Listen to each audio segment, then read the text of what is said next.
Good evening, everyone. Just waiting a minute or two to let all of the participants in. We've had a number of you in the waiting room, so just making sure we wait a minute to get started here.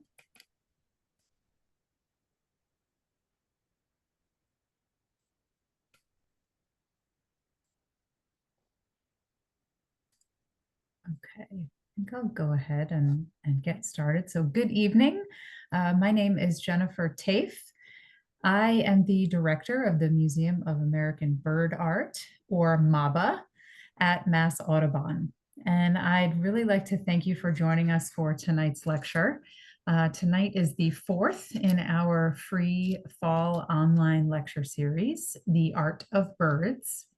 And with this series, we really hope to broaden your horizons about birds and art and discover new perspectives on the intersection of art, nature, and conservation.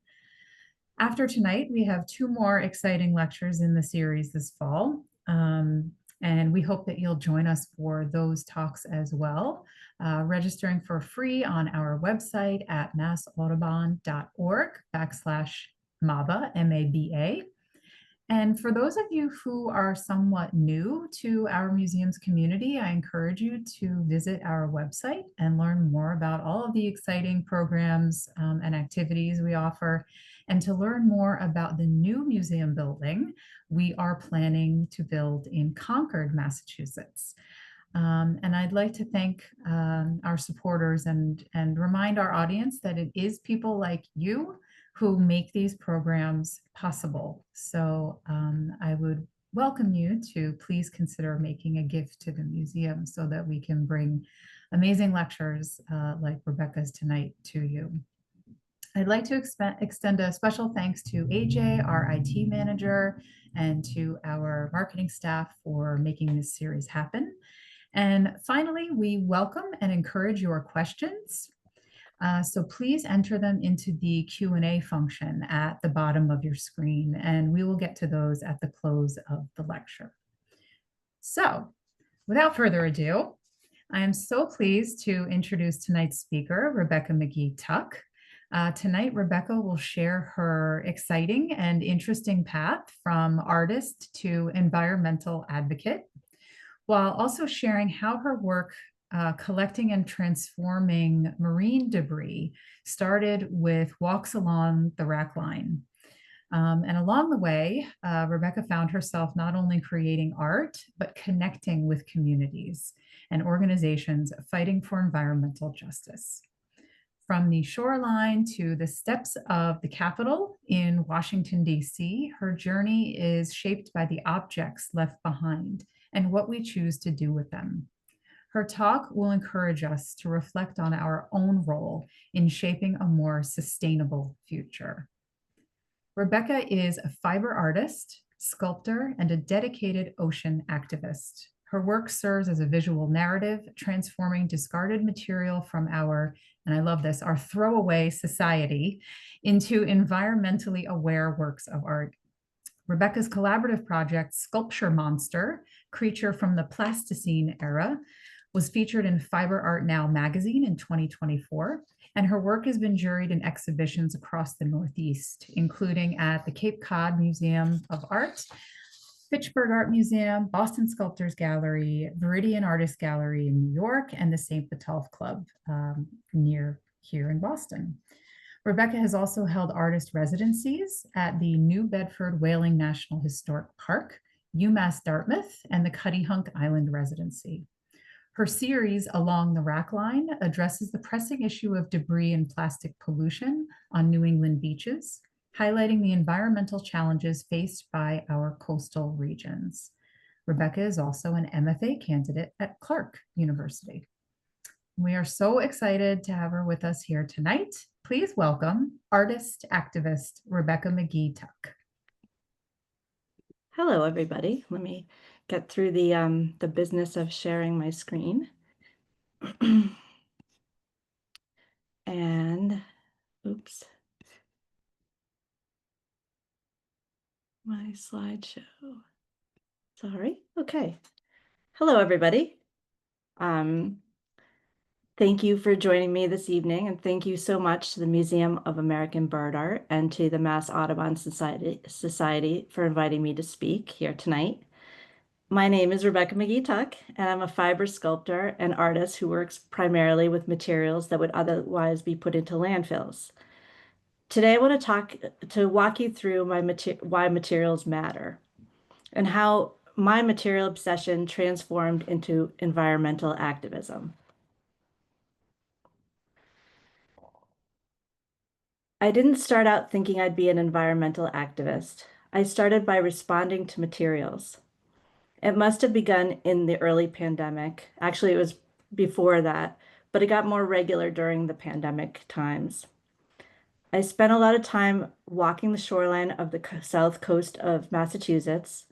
The walking was meditative, and picking up trash on the beach was an impulse that I had as I walked along the rack line. And oh, if you don't know what a rack line is, that's pretty important to know in this conversation. It is the line of debris that's left behind as the high tide recedes. And it leaves seaweed, shells, driftwood, and of course, trash and debris. And I'm sure you've seen it before. Um, the rack line is where everything begins for me, actually. It's rope, it's fishing line, it's buoy parts, sometimes it's sea glass, it's fireworks, oyster shells. The rack line tells the story of our coastline, what we consume, and what we discard.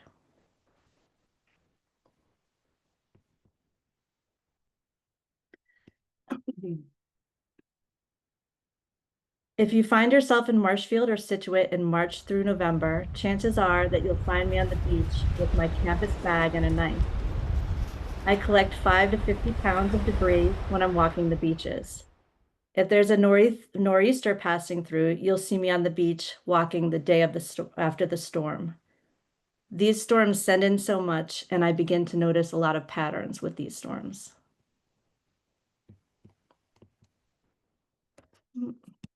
Sorry. This is a clean rack line. It's a rack line of salt marsh hay. And this short video on the side, perhaps my sound isn't working, I'm sorry, but there's not really a need for it. But this short video will illustrate why I carry a knife with me. I cut marine debris from tangles with lobster traps, from seaweed, from balloon ribbon, and sadly, I've cut debris from the carcasses of several seabirds and even a skate.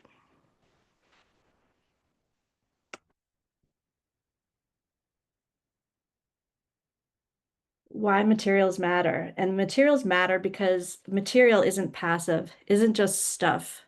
Every material, especially found material, has its own vitality, its own agency, and its own ability to carry histories of storms, of labor, use, and abandonment. Witnessing what I was picking up every day along the coast changed me in a way. The materials compelled me to find a way of sharing what I was seeing with others. Not everyone could be in the position like I was to walk on the same beach habitually, noticing changes in patterns and differences in nature and the shifting tides. So I wanted to share.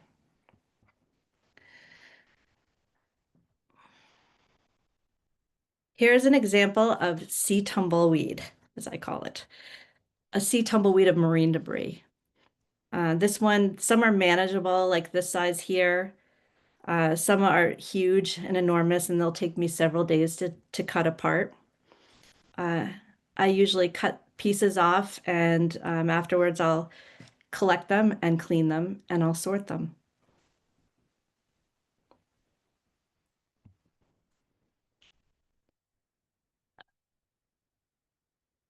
The first photo of here is a typical collection on a summer weekend. Toys, flip-flops, drinks, things for a beach day, pretty obvious. Things that are left behind. Not everything is actually washing in. A lot of the stuff is left on the beach. The other photo is a haul after a nor'easter. Like I said, I like to go to the beach after a nor'easter because there's a lot of different types of stuff that the wash in with that kind of storm. Something about the wind and the current picks up different things. These aluminum cans were so thin and brittle after being on the ocean floor And this one storm sent them in all on this one day. I must have picked up 100 cans on just the 2 mile stretch of Humrock Beach. It's these types of noticed trends that begin to interest me, making me feel like I'm doing important work of being a witness.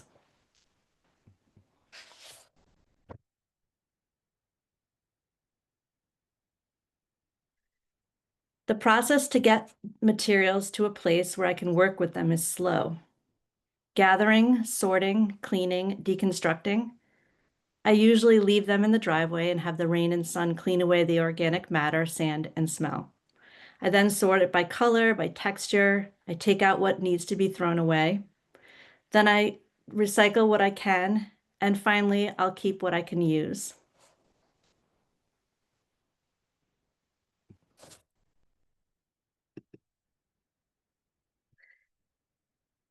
I've considered myself an artist for as long as I can remember, but it wasn't until I devoted myself to this series, the series of the rackline work, that I felt I was creating something larger than the art alone. Through this work, I began shaping a storyline of materials, a way of tracing what we leave behind, and offering a path for seeing our actions and their consequences in a different light.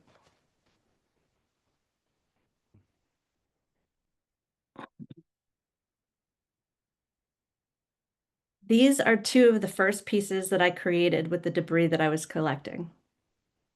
For prowess, I took inspiration from a woman figurehead on the front of an old ship. It seemed obvious to me that the marine materials should have something to do with a ship or a fishing vessel. For regarding coral, I was inspired to make this after seeing the documentary Chasing Coral, which was about the bleaching of the coral reefs. It was relevant to create a sculptural form with the very materials that were polluting the ocean. Regarding coral really was my first piece that sent me toward activism, connecting my fears and my thoughts with the artwork itself.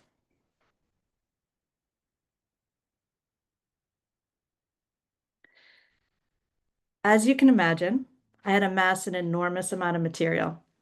I'm sure you're wondering what my studio looks like. It's pretty full. I spent the next few years creating, experimenting with connections, and striving to use every single piece of debris. I have a rule for myself that if it comes into my studio, then I can only let it leave the studio as an artwork. We'll see how long that I can make that happen.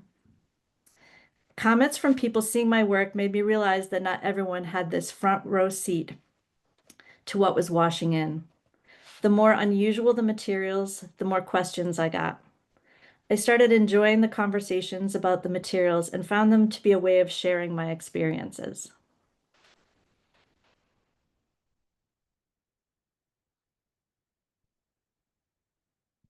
Using debris connects the work back to the shoreline. Every piece carries traces of where it came from.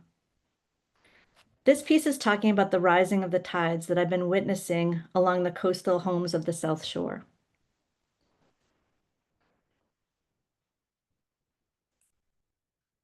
I also have an affinity for titles. I love titles. I never say a piece is untitled. A title offers just enough direction so the viewer knows where to land without giving everything away.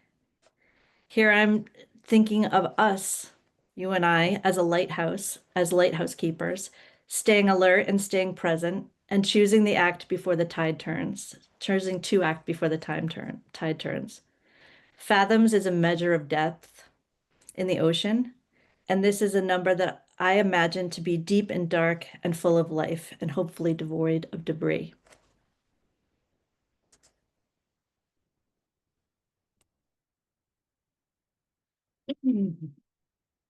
Right. Activism doesn't have to be loud. It could be quiet, repetitive, persistent. My activism at this point is about attention, paying attention to what is left behind, and asking others to look with me. I spent the summer of 2023 creating a series of work where I challenged myself to use what I had collected that very day and create that very day a small sculptural weaving Nothing more than one walk and one work was created. These are a few of them.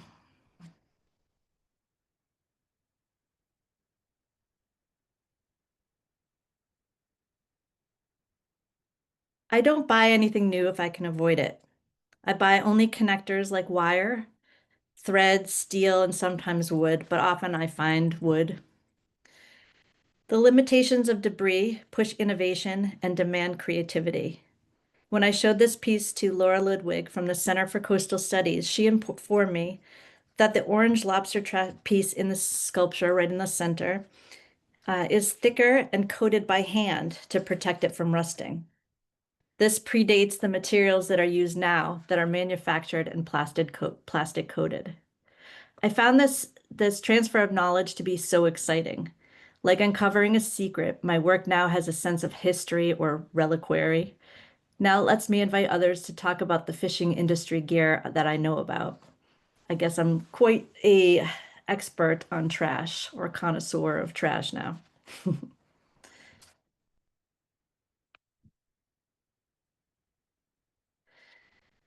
I moved towards public art for a while.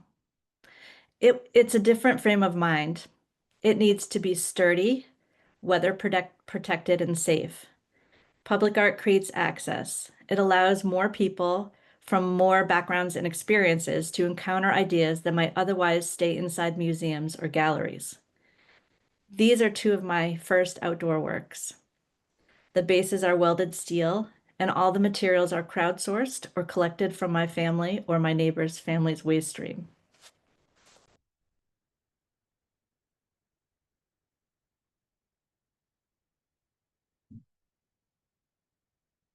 In Phoenix Rise from Ocean's Embrace, I imagine the phoenix reborn from the sea, emerging from the flotsam and jetsam. It transforms into a story for me, one of how we all need to rise up and take action and become better stewards of our environment.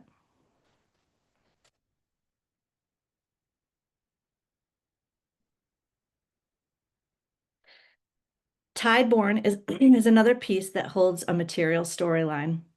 It is a human-esque creature who I imagine to be crawling in from the ocean shore to reveal to us all what damage we are doing to the ocean. She drags the heavy debris on her back from the sea.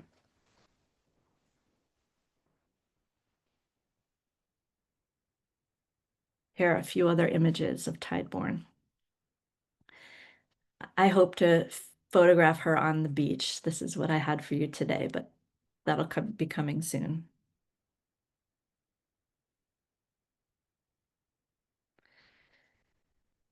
This is not an outdoor piece, but it led to one.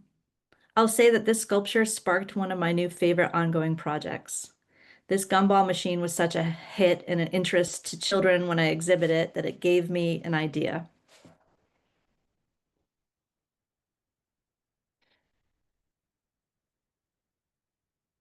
In Hammerock Beach, I've created the seasonal beach finds give and take box. It's located close to the town beach entrance. On my walks, I find so many left behind toys that did not wash in. They were left behind, as I said before.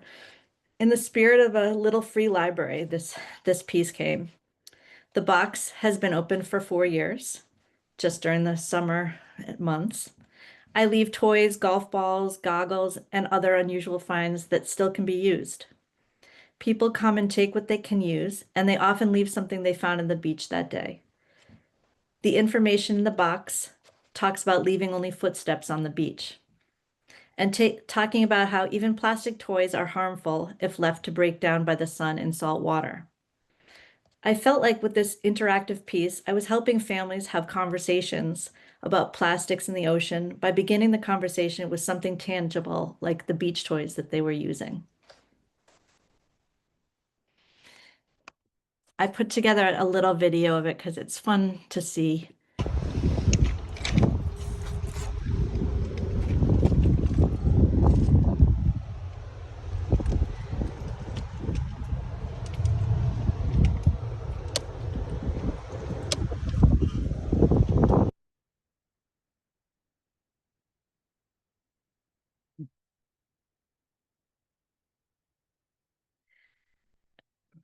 Making the unseen seen is my first step from art into activism. When hidden materials, uh, when when hidden materials and impact comes into focus, they become catalysts for dialogue, community engagement, and tangible action.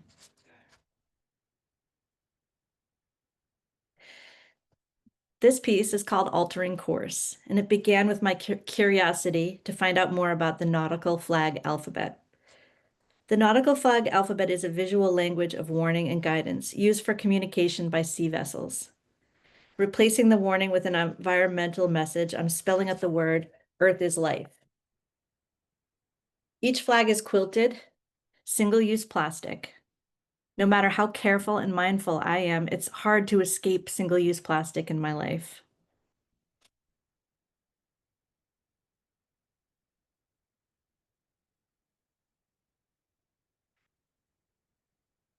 I use the same quilting and machine methods to create myself in the plastics that I couldn't escape.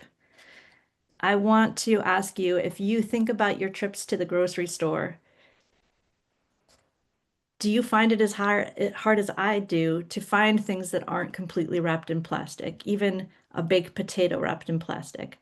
So this piece is just thinking of me kind of made out of all the plastics that I'm forced to buy no matter how careful I am.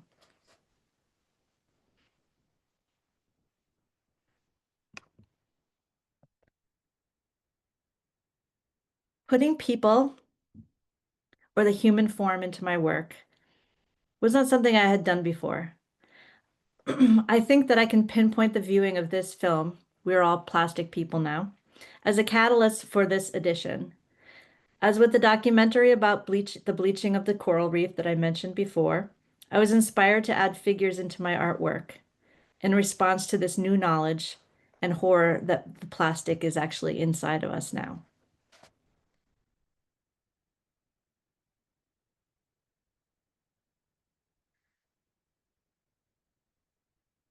When I encountered We Are All Plastic People Now, I felt a jolt. It reframed the environmental crisis from something out there to something happening inside our own bodies. It made me think, if our oceans are full of plastic and we're full of microplastics, then the boundary between human and environment isn't abstract, it's literal. Using the human form allowed me to show that debris and plastic is not separate from us. These figures are reminders of our entanglement with the materials we create, that we discard, and that we eventually absorb.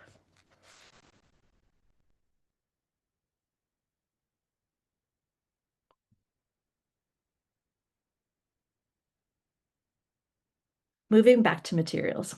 The material isn't just a tool, it's a collaborator. It shapes the narrative and the mood. When I work with debris, I'm not just reusing it, I'm letting it speak. Each piece carries a story, and my job is to reveal it and carry it forward into something new. This jellyfish was created with 150 Mylar balloons I collected over just 2 summer months. It's crazy. It's difficult to tell a child at a birthday party that those balloons often end up in the ocean, tangling, drifting, and slowly degrading. But when you see how many I was able to gather in just such a short amount of time, enough to build an entire giant jellyfish, the visual makes the problem impossible to ignore.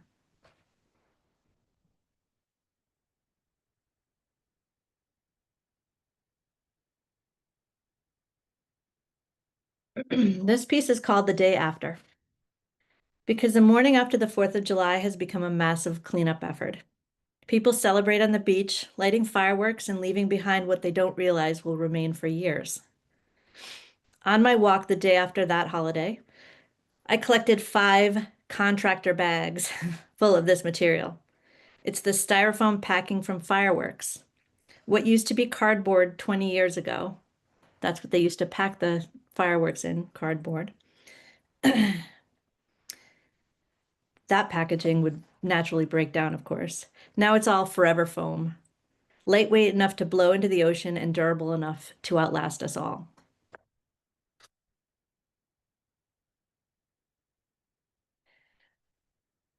I thought I would add a piece, add this piece, because this is a more recent tapestry that I made, a tapestry loom that was built by my husband out of extra deck boards.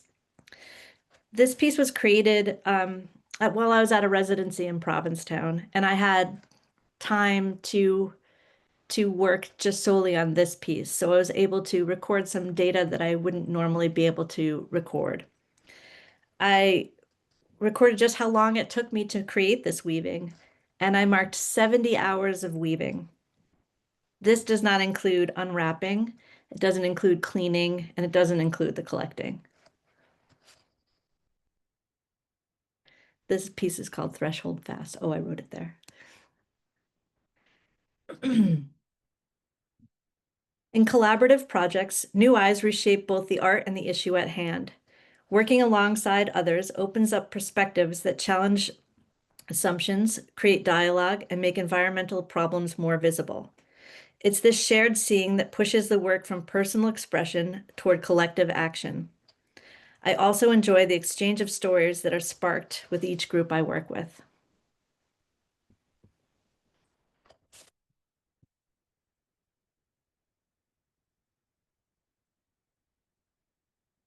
I've been working with the Surfrider Foundation for more than 5 years. And during the pandemic, I created this wearable piece called the Rogue Balloon Robe for their beach cleanups. If you notice, the city of Boston is empty, and that's because it was taken during the deep pandemic months.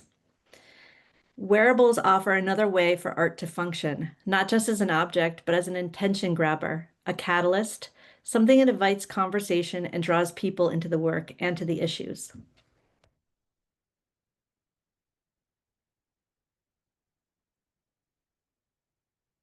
Liquid Spine is another collaborator. They're an interpretive dance troupe using this wearable, the Nor'easter, and also the Rogue Balloon Robe as inspiration for their upcoming activist performance, Bycatch.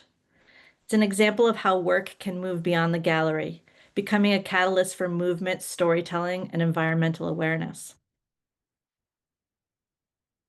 That said, it's always nice to see work made out of trash in a gallery setting. This is the Nor'easter in the Fitchburg Art Museum last summer.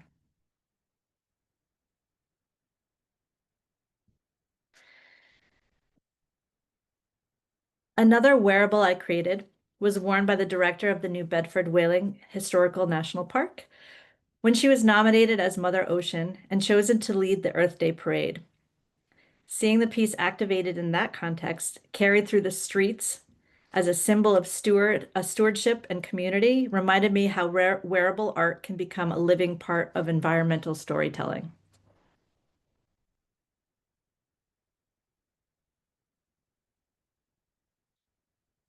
Community weaving workshops create a space where people can slow down, connect, and make something together, like a sewing circle or a stitch and bitch. The conversations inevitably turn toward the materials in our hands and ultimately the environment they come from. In the workshop at the New Bedford Whaling National Historical Park, it's a mouthful, each participant created a small weaving, and I stitched them together to form an image of a whale's tail, a collective tribute to the city's whaling history and its relationship to the ocean. This is Troubled Waters that was created with all the weavings from each of the workshops.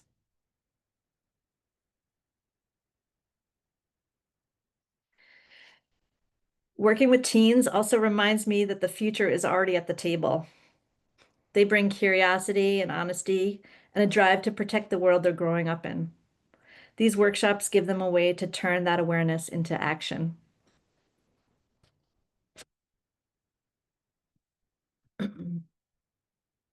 And when I talk about collaboration, I mean all kinds of collaboration. I even consider the ocean itself as a collaborator. These materials pulled from the rack line often arrive already shaped by time, tide, and movement. After a little intervention from me, they become something new, but the ocean has already done the first part of the work. So that's why I call it ocean as collaborator.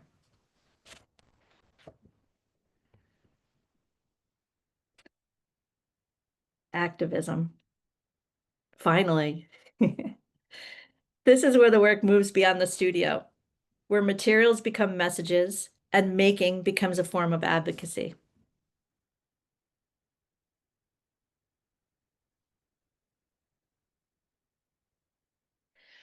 My regular cleanups are always satisfying, but I began to feel I needed to do more.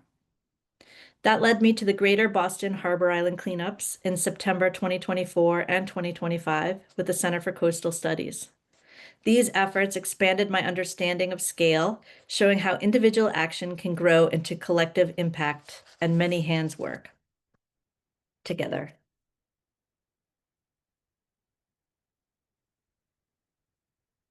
These cleanups are called adventure cleanups.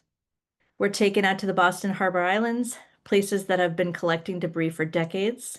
We camp there, sleep on the islands, and spend our days cleaning. It's physically demanding, but the impact is immediate. If you're interested in volunteering for one of these, you could find the information on the Center for Coastal Studies Beach Brigade on their website or join their mailing list, and you'll be able to find out when they're going to be doing cleanups near you or that you can join, because they really feel great to do, and they do a lot of good.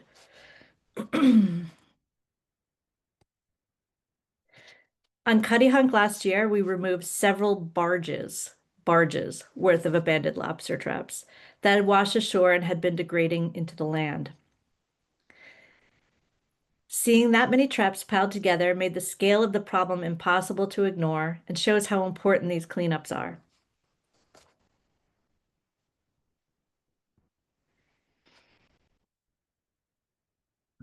I participated in countless beach cleanups with Surfrider Foundation, and they invited me to create an art project that could pair with the cleanup and make the process more engaging. I painted this large mandala form on like a painter's tarp. And as we collected the debris, it became a visual tool for cataloging and separating the materials. The data gathered from these cleanups directly informs policy change. On this day alone, we collected 500 pounds of debris. Nuts. This was in East Boston in September.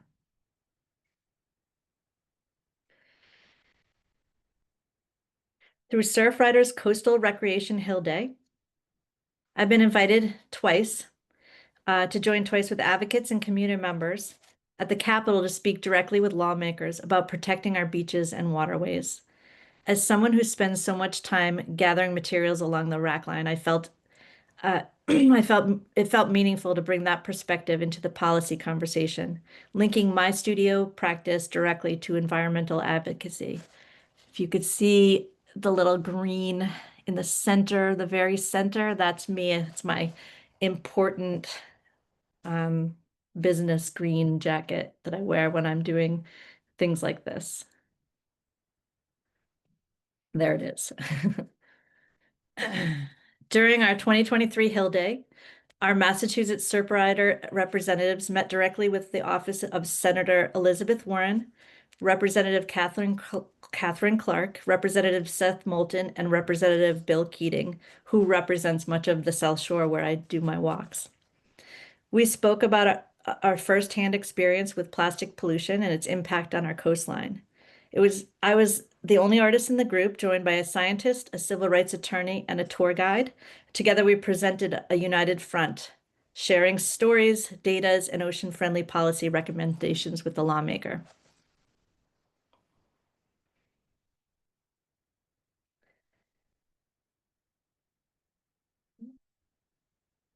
I now give testimony at the Massachusetts State House, sharing my firsthand observations with Environmental Committee each time a relevant bill comes up.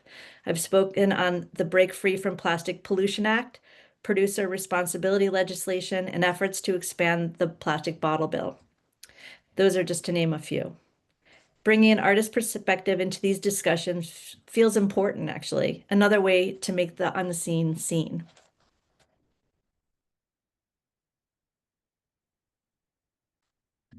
During this time, I was invited to be a visiting artist at UMass Dartmouth, working with both sculpture and environmental science students. I was given the challenge by the group Be the Solution to Pollution to transform 30,000 discarded plastic nip bottles that they found along the shore and roadsides and make them into an impactful performative sculpture. It was an opportunity to merge education, material awareness, and a large-scale environmental storytelling.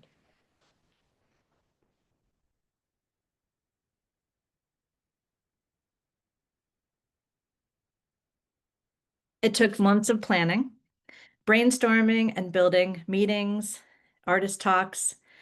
We drilled all 30,000 bottles and strung them like pearls onto wire. The students welded, sanded, painted, and ultimately hauled this massive creature into place. It was a true collective effort.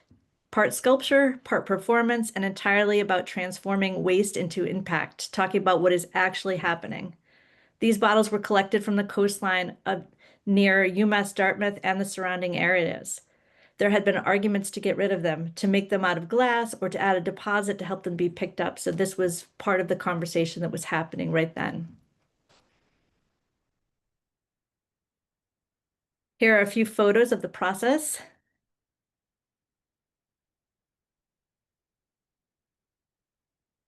We had hundreds of volunteers working on this project from October until its reveal in April.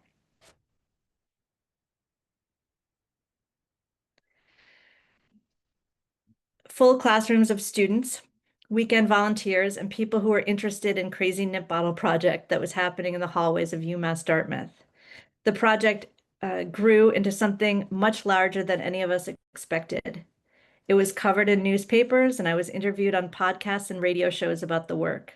The piece even received a public art grant from Fiber Art Now magazine. It became clear that transforming 30,000 discarded nip bottles into a sculpture wasn't just an art act, it was a public conversation. Together, we created a moment that felt both celebratory and urgent at the same time, a reminder of what we can accomplish when we work as one. It's pretty cool looking. Just like it said, it's really, it really took that many people to make it happen and that long. It was a lot of work and a lot of time, but it went by so quickly. It was so much fun. I have a short video of it. You won't be able to hear it maybe, but it's the only video I have of it. It's not great, but I thought it would be good to show just how large it was.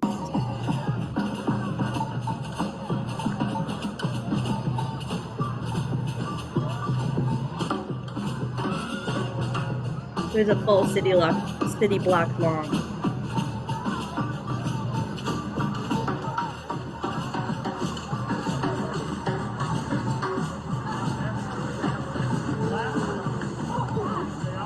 We're alive! Tailed.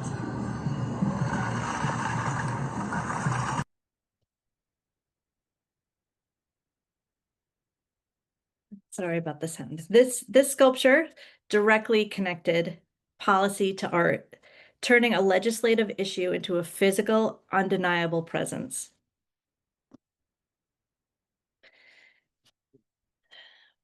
Right now, I'm deep into creating the work that will become my MFA thesis at Clark University in Worcester. To my great amazement, my thesis show will be presented at Mass MoCA in January of 2027. So get ready, and I hope you'll show up there and see it. Thought I'd give you a glimpse of what's been happening in my studio. Lately, I've been finding inspiration in natural structures, especially oysters and birds' nests. Their forms, their logic, and their layers. See if you could spot how many inspirations are beginning to shape the work. As I move into this work, I've been looking closely at the quiet architecture that nature builds and leaves behind. One piece is inspired by oyster middens, which are ancient piles of shells that act as records of time and human presence. I'm drawn to how they hold both history and potential, layering evidence of what has lived. Oysters are natural water purifiers, so they do important work in our environment, which is what drew me to them. I had this information in my head as I created these two works.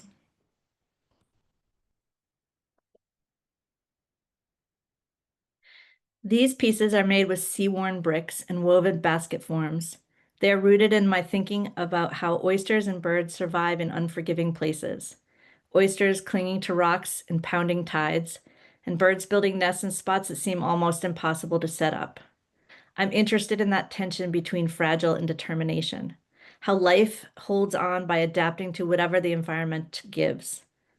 I'm using found materials shaped by the same forces of weather, water, and time. This piece is inspired by tidal river birds' nests, those delicate yet resilient structures built from whatever the surrounding area offers. Sometimes salt marsh hay, sometimes plastic bags. They're part home, part improvisation, part survival. I'm thinking about how natural materials teach us to adapt, reuse, and shape meaning from what's already at hand.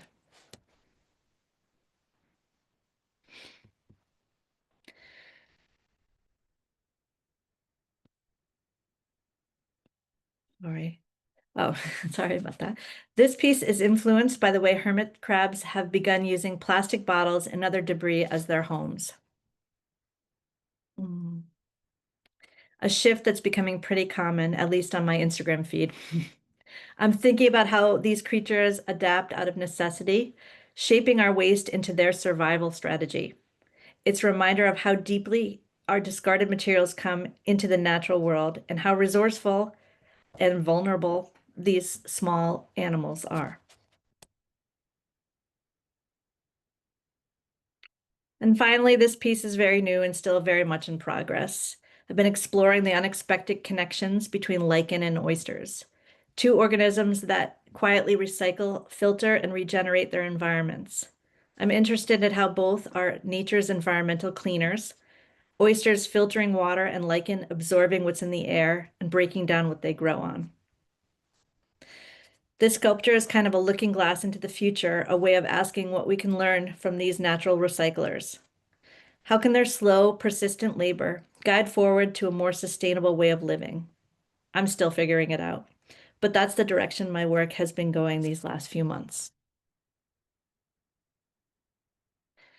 And then before I show my last slide, I wanted to show you a slide of just all the groups that I spoke about and encourage you to get involved, encourage you to do a beach cleanup, encourage you to sign up to speak in front of in front of the environmental legislature. If I can do it, you can. It's important. And then lastly, this is a question that everybody always asks me, so I thought I'd show you. What is the weirdest thing that you found on the beach? So I put together a slide that shows you some of my favorites. It's quite a treasure hunt when I'm picking stuff up at the beach.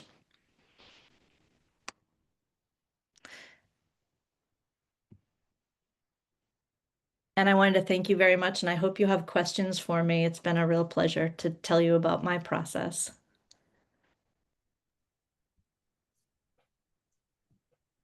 Thank you so much, Rebecca. That was beautifully illustrated, and you do such a wonderful job of telling the stories of all of these pieces and your own experience, and just how meaningful the work really is. I think we can see evidence of that um, throughout all of these years of work. We do have questions, and I'll be happy to share those with you. Just a reminder to everyone: if you do have questions, you can put those into the Q&A section. So our first question comes from Tony, who has a question about the threshold fast piece. He wants to know, how long did it take you to finish that tapestry? Well, besides the 70 hours of actual weaving, do you mean the finishing of it? It was 70 full hours because I did mark it every moment that every hour I marked it down because I had that time at the residency. But even to finish it afterwards, it was confusing because it took so much time to take it off the loom. It was really my first tapestry taken off the loom, so I can't really equate that to a lot of time. It was very stressful, but a lot, a lot of time. We have a question from Bonnie about involving our youngest people in this kind of work. So if children want to make art from debris, um, what would be a good kind of first step, do you think, or a good first project? Um, I guess um I guess I would say we've depending on how the age of the kids, because weaving could be a little bit complicated for little hands. It can be done. I've seen it done. I have many teacher friends that teach weaving projects. But as for like recycled material, I think just a free form having materials that are interesting and putting them together in some way, maybe wrapping them. I think playing with materials is just the same as making art. Hmm, that's great advice. Um, we have a question about artists that, and we've already seen in your presentation some of the artists that you have quoted, but we have a question specifically about any artists that may inspire your work.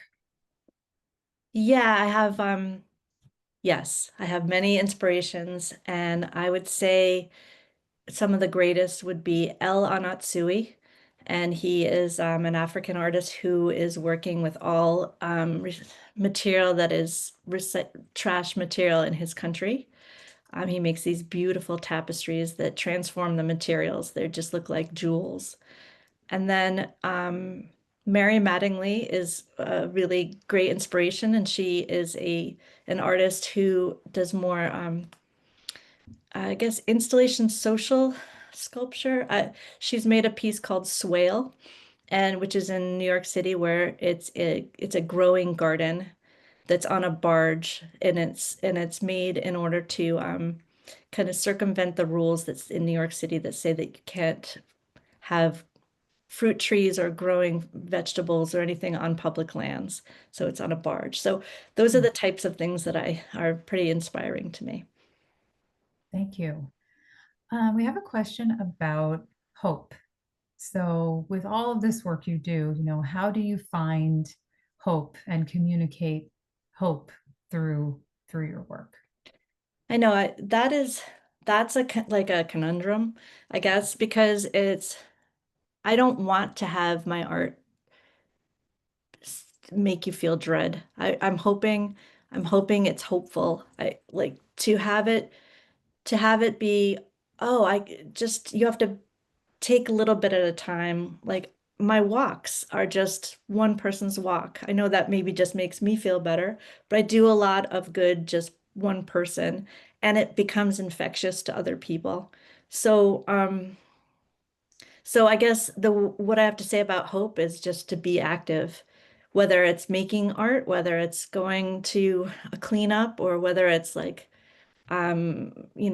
advocating for change in some way. That's all hopeful things.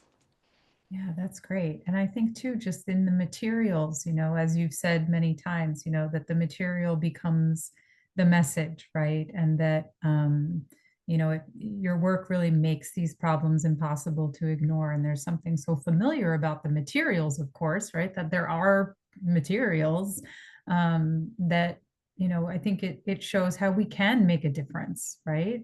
Um, just in the work itself, you can see that. Um, so we have another question about kind of related. So have you seen any improvements in the environment since you began this type of work, or do you just see things kind of getting Um, worse? I mean, I, s- I guess the answer that I'll have to give is that I surround myself now with groups and people that are working towards a better future. So so that feels to me like that's an improvement, because the more you get involved in that way, the more it feels like we're all working together. So um changes, I mean, I wish I could say there was like an actual um, bright light change that happens. I'm sure there are, but I'm working in a sort of slow but steady way. So, I just know that there's a lot of people who care a lot about the environment. Um, we have a comment, not someone who says, not a question, a suggestion. When I do a beach cleanup, I use empty animal feed bags. They're plastic, indestructible, don't catch on briars, and otherwise would get thrown out. People at work who raise rabbits and chickens give them to me. Way better than the big black plastic trash bags. And Yes. she just Well, said, I have to thank you say so that much this, for your talk. yeah, the Center for Coastal Studies, when I go on their they have giant, I don't know where they get them. They're even bigger than feed bags. Feed bags are great, yes. And also but they reuse even the materials they use to collect, they reuse. So I support that. Um, let's see. We have a question about material. So, do you find that your pieces are inspired more by the materials you find, or do you work found materials into your ideas? I would say it's like the chicken and egg. Mhm. I say the material actually is the driving force because if someone gives me a whole bunch of one object, I will find something to do with it. So I guess the material comes first. That's how I started doing the weavings because I was finding all the marine rope and line, and that just lends itself to be woven. So materials first. Mm. Final answer. And there's so much of it. Yeah. So the inspiration is just constant, I'm sure. And Well, we now do that I'm get to doing see this, some. yeah, now that I'm doing this program where I'm sort of looking deeper into things, then within my research, I'm finding inspirational themes and ideas. And but still I would say the material begins the art piece. Mhm. Um, we have a question here. Your work and your journey to it are fascinating and inspiring. Thank you so much for sharing. I was glad to see that you're teaching, especially with young people. Have you thought about doing a book? Maybe one that shows how you connect art with activism and community engagement. That sounds pretty cool. Sounds like a great idea. Right now I'm gonna work towards my thesis work and then maybe we'll see what happens after that. But thank you for that suggestion. Yeah, yeah. We'll all get over to Mass MoCA in 2027 for that thesis project. That is so exciting. Um, you had mentioned something about this kind of tension in the more recent work, this tension between resilience, right? These small animals like the hermit crabs or the birds' nests, this tension between resilience and vulnerability, right? That Mhm. these animals are at the same time so resilient and they work with what they have and what they can get, but at the same time are so vulnerable. And I Mhm. wonder, how you think about art in that tension and what we can do with art to kind of bring that to the fore. Um, well, I guess well, to me, has a really good way of coming in the back door of a problem that's happening or a situation that's happening. So instead of me saying, "Oh, the hermit crabs are using plastic bottles" or whatever, if I'm using that as inspiration and then I'm making something beautiful or something delicate that's about it, then I'm really using my creative brain to find out the feeling, sort of feeling empathy for the animals and feeling empathy for, I don't know, while I'm creating. And I guess it's up to some people just look at artworks as something beautiful to look at. Some people want to know more. And so it's I think it's art becomes like a bridge for the information. So I don't know if I really answered your question there, but I just know that these ideas that I'm thinking of while I'm making the artwork are bigger, and I can't really make something bigger that wouldn't be just like in your face. So I'm making like small acts of care, I guess, and for the environment. And I love that it really plays into, speaks to your comment that activism doesn't have to be loud, right? That there are so many ways that we can do this work. We have One last question about a question to find out if we're partnering with our coastal neighboring states to get them also to engage in this kind of activism so that their trash doesn't end up, on our Mm. beaches, coming from these Yeah. other So places. action, I can answer that actually for surf riders specifically. When I was with that group, you saw the big group of people. There was representatives from every state there. And so, but I was only talking, my group was talking to just the Massachusetts legislators. So that day we were talking to every state's representatives and for our specific state's problems. And so, of course, that will translate into them knowing all the information of the coastlines from each state. So yeah, there's a bigger picture working with that. Mhm.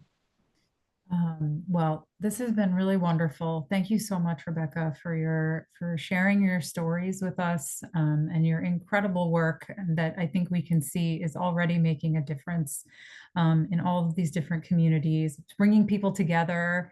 It's affecting change. We can see it happening, right in front of us, and we're so grateful for your time tonight. Thank you, and thank you all for your questions.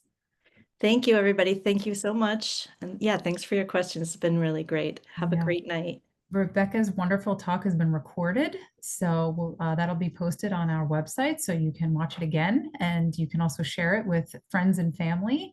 And we hope that you'll join us for our next lecture, which takes place on December 3rd, and will feature two speakers, Mass Audubon's own Hyla Howe, and artist and biologist Natasha Fontaine, who will discuss female birds and the art they inspire. And I hope that you will join us. And with that, I thank you again, Rebecca, and to all of you, have a great night. Bye, everyone. Thank you. Thanks.